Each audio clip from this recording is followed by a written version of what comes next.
Un ISEP pour chaque région et la généralisation des bourses pour les apprenants.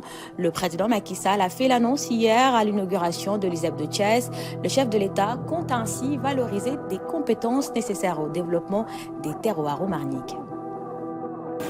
En procédant à l'inauguration de l'ISEP de Thiès, le président de la République Macky Sall matérialise ses intentions éducatives pour une formation supérieure adaptée aux besoins du monde du travail, en relation avec l'axe 2 du plan Sénégal émergent.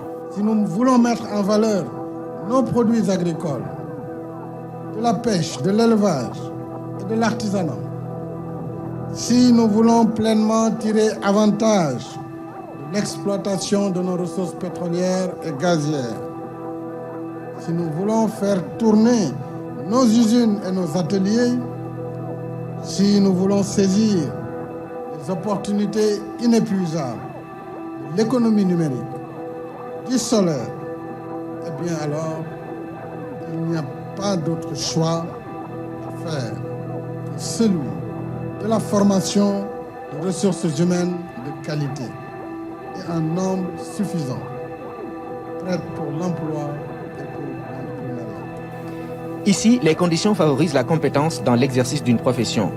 28 métiers au total, dans des domaines aussi importants que les énergies renouvelables, le transport logistique, l'infrastructure, l'eau, l'assainissement, même les métiers de l'audiovisuel y sont enseignés. Le président Macky Sall compte ainsi démultiplier les ISEP sur l'ensemble du territoire avec des mesures d'accompagnement pour les apprenants. C'est un modèle qui me séduit. Croyez-moi, nous allons augmenter les moyens, décupler les ISEP sur l'ensemble du territoire national. J'ai échangé tout à l'heure avec le représentant de la Banque mondiale. J'ai également parlé à nos partenaires coréens, partenaires allemands qui financent déjà l'ISEP de Mbaké, nos partenaires français qui financent l'ISEP de Richard Toll et de Bignona, l'État du Sénégal qui a déjà financé l'ISEP de Matam. Eh bien, j'ai invité le directeur des opérations de la Banque mondiale pour que nous définissions ensemble un projet d'urgence pour couvrir les 8 ISEP qui restent, ou 7, si l'on considère Mbaké, et qu'on puisse les engager à partir de 2022, les 8, et couvrir ainsi une région, un ISEP, de façon à ce que les apprenantes et les apprenants ne soient pas éloignés de leur domicile.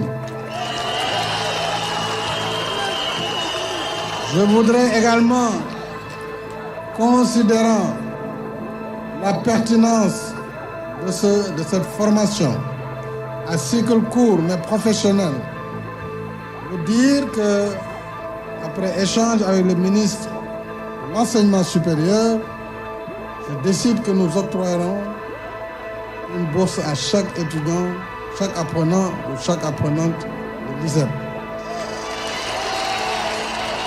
Et nous allons, par ce biais, faciliter le transport et la restauration dans ces ISEP.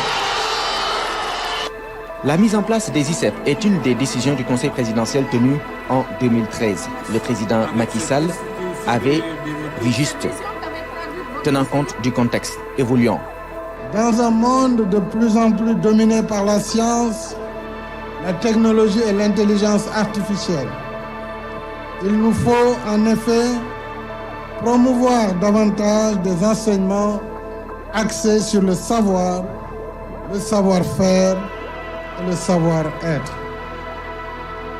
Ce faisant, en valorisant les compétences, les apprenants ne devraient pas également oublier que le diplôme n'est pas une fin en soi, mais une présomption de compétences qui ouvre la voie à la vie professionnelle. Avec ses réalités, ses contraintes et ses exigences que ni les cours ni les recherches, même les plus approfondies, ne peuvent enseigner. D'où l'importance du modèle de formation école-entreprise qui donne aux apprenants la chance de se familiariser avec le milieu professionnel. Et ceci dès leur formation, au lieu de le découvrir en fin d'études. Le président de la République, Macky Sall, a encouragé les apprenants en les exhortant à emprunter la bonne voie. Il a aussi remercié les partenaires qui accompagnent le Sénégal dans cette dynamique. Aux responsables locaux, il a dit toute sa fierté pour leur engagement à ses côtés. À leur tête, Idrissa Seck, absent du territoire national, le président du Conseil économique, social et environnemental, dont le chef de l'État a salué le compagnonnage sincère et loyal